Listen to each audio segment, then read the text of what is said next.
Livre du Lévitique, chapitre 24. Et l'Éternel parla à Moïse, disant : Commande aux fils d'Israël qu'ils t'apportent de l'huile d'olive pure, broyée, pour le luminaire, afin de faire brûler la lampe continuellement. Aaron l'arrangera devant l'Éternel continuellement, du soir au matin, en dehors du voile du témoignage, dans la tente d'assignation. C'est un statut perpétuel en vos générations. Il arrangera les lampes sur le chandelier pur, devant l'Éternel, continuellement. Et tu prendras de la fleur de farine, et tu en cuiras 12 gâteaux. Chaque gâteau sera de 2 dixièmes, et tu les placeras en 2 rangées, 6 par rangée, sur la table pure devant l'Éternel, et tu mettras de l'encens pur sur chaque rangée, et ce sera un pain de mémorial, un sacrifice par feu à l'Éternel. Chaque jour de sabbat, on les arrangera devant l'Éternel, continuellement de la part des fils d'Israël. C'est une alliance perpétuelle. Et cela appartiendra à Aaron et à ses fils, et ils le mangeront dans un lieu saint. Car celui sera une chose très sainte d'entre les sacrifices de l'Éternel faits par feu. C'est un statut perpétuel. Et le fils d'une femme israélite, mais il était fils d'un homme égyptien, sortit parmi les fils d'Israël. Et le fils de la femme israélite et un homme israélite se battirent dans le camp. Et le fils de la femme israélite blasphéma le nom et le maudit. Et on l'amena à Moïse. Or, le nom de sa mère était Shélomith, fille de Dibri de la tribu de Dan. Et on le mit sous garde afin de décider de son sort selon la parole de l'Éternel. Et l'Éternel parla à Moïse, disant : Fais sortir hors du camp celui qui a maudit, et que tous ceux qui l'ont entendu posent leurs mains sur sa tête, et que toute l'assemblée le lapide.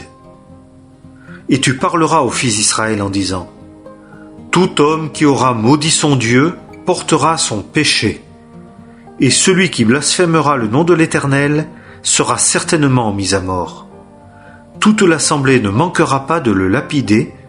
On mettra à mort tant l'étranger que l'Israélite de naissance lorsqu'il aura blasphémé le nom.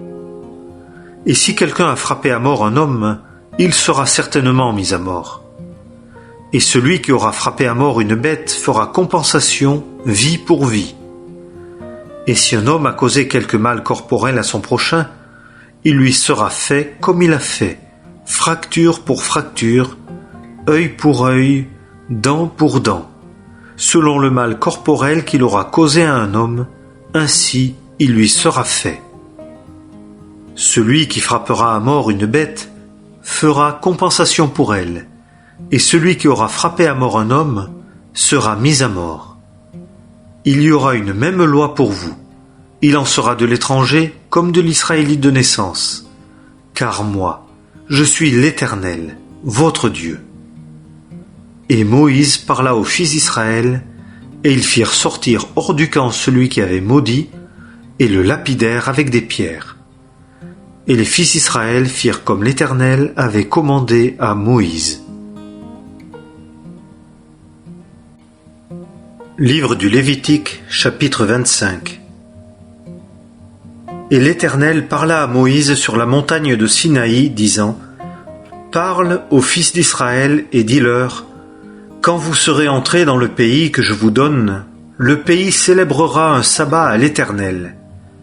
Pendant 6 ans, tu sèmeras ton champ, et pendant 6 ans, tu tailleras ta vigne, et tu en recueilleras le rapport. Et la 7e année, il y aura un sabbat de repos pour le pays, un sabbat consacré à l'Éternel. Tu ne sèmeras pas ton champ, et tu ne tailleras pas ta vigne. Tu ne moissonneras pas ce qui vient de soi-même de ta moisson précédente, et tu ne vendangeras pas les grappes de ta vigne non taillée. Ce sera une année de repos pour le pays. Et le sabbat du pays vous servira de nourriture, à toi et à ton serviteur, et à ta servante, et à ton homme à gage, et à ton hôte qui séjourne chez toi, et à ton bétail, et aux animaux qui seront dans ton pays. Tout son rapport servira de nourriture. Et tu compteras 7 sabbats d'année, 7 fois 7 ans. Et les jours de ces 7 sabbats d'année te feront 49 ans. Et au 7e mois, le 10e jour du mois, tu feras passer le son bruyant de la trompette. Le jour des propitiations, vous ferez passer la trompette par tout votre pays. Et vous sanctifierez l'année de l'an 50e, et vous publierez la liberté dans le pays à tous ses habitants. Ce sera pour vous un jubilé. Vous retournerez chacun dans sa possession, et vous retournerez chacun à sa famille. Cette année de l'an 50e sera pour vous un jubilé. Vous ne sèmerez pas, et vous ne moissonnerez pas ce qui vient de soi-même, et vous ne vendangerez pas la vigne non taillée, car c'est le jubilé. Il vous sera saint. Vous mangerez en l'y prenant ce que le champ rapportera. En cette année du jubilé, vous retournerez chacun dans sa possession. Et si vous vendez quelque chose à votre prochain, ou si vous achetez de la main de votre prochain, que nul ne fasse tort à son frère. Tu achèteras de ton prochain d'après le nombre des années depuis le jubilé. Il te vendra d'après le nombre des années de rapport. À proportion que le nombre des années sera grand, tu augmenteras le prix.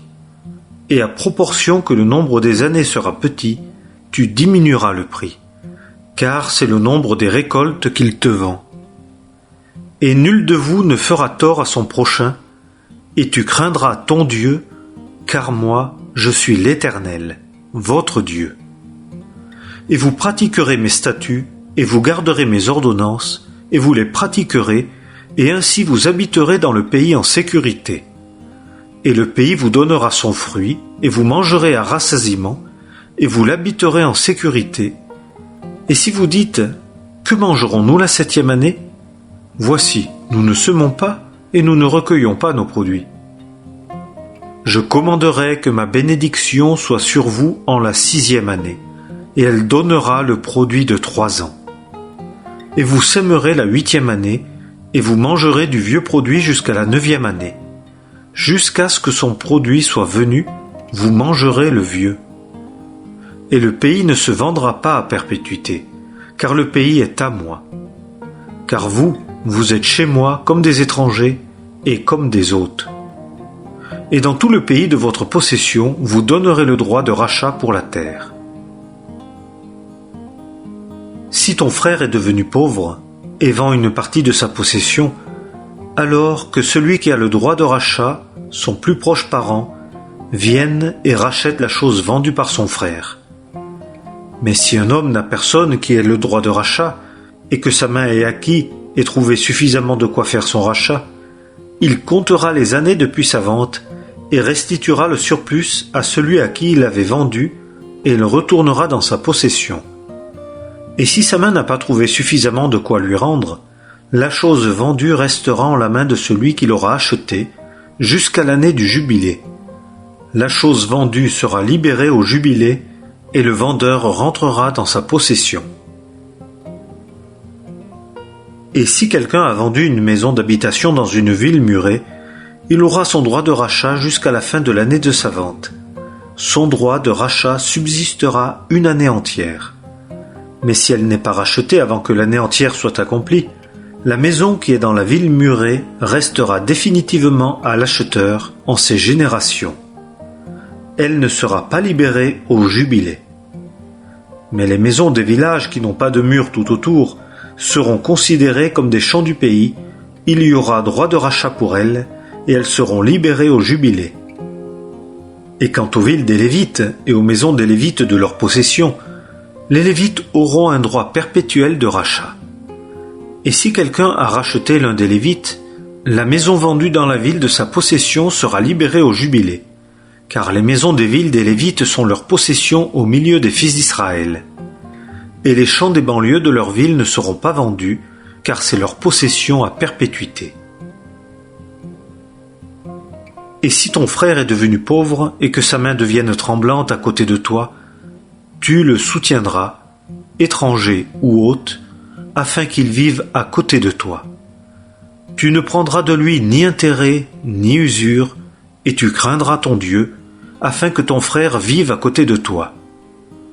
Tu ne lui donneras pas ton argent à intérêt, et tu ne lui donneras pas tes vivres à usure. Moi, je suis l'Éternel, votre Dieu, qui vous ai fait sortir du pays d'Égypte, pour vous donner le pays de Canaan, pour être votre Dieu. Et si ton frère est devenu pauvre à côté de toi, et qu'il se vende à toi, tu ne lui feras pas faire un service d'esclave. Il sera avec toi comme un homme à gage et un hôte. Il te servira jusqu'à l'année du jubilé. Alors il sortira de chez toi, lui et ses fils avec lui, et il retournera à sa famille et retournera dans la possession de ses pères. Car ils sont mes serviteurs que j'ai fait sortir du pays d'Égypte. Ils ne seront pas vendus comme on vend les esclaves. Tu ne domineras pas sur lui avec dureté, et tu craindras ton Dieu. Mais quant à ton serviteur et à ta servante qui seront à toi, d'entre les nations qui vous environnent, de ceux-là, vous achèterez des serviteurs et des servantes. Et vous en achèterez aussi des fils des étrangers qui séjournent chez vous, et de leurs familles qui sont avec vous, qu'ils engendreront dans votre pays. Et ils seront votre possession. Et vous les laisserez en héritage à vos fils après vous, pour qu'ils en aient la possession. Vous vous servirez d'eux à toujours. Mais quant à vos frères, les fils d'Israël, un homme ne dominera pas avec dureté sur son frère. Et si un étranger ou un homme qui séjourne chez toi s'est enrichi, et que ton frère qui est à côté de lui soit devenu pauvre, et se soit vendu à l'étranger qui séjourne chez toi, ou à un homme issu de la famille de l'étranger, après qu'il se sera vendu, il y aura pour lui droit de rachat. Un de ses frères le rachètera, ou son oncle, ou le fils de son oncle le rachètera, ou quelque proche parent de sa famille le rachètera, ou, si sa main y peut atteindre, il se rachètera lui-même. Et il comptera avec celui qui l'a acheté depuis l'année qu'il s'est vendu à lui jusqu'à l'année du jubilé, et l'argent de son prix sera à raison du nombre des années. Il sera chez son maître selon les journées d'un homme à gage. S'il y a encore beaucoup d'années, il restituera le prix de son rachat à raison de celle-ci, sur le prix pour lequel il aura été acheté. Et s'il reste peu d'années jusqu'à l'année du jubilé, il comptera avec lui à raison du nombre des années, il restituera le prix de son rachat. Il sera chez lui comme un homme à gage, d'année en année. Le maître ne dominera pas sur lui avec dureté devant tes yeux. Et s'il n'est pas racheté par un de ses moyens, il sortira l'année du jubilé, lui et ses fils avec lui. Car les fils d'Israël me seront serviteurs. Ils sont mes serviteurs que j'ai fait sortir du pays d'Égypte. Moi, je suis l'Éternel, votre Dieu.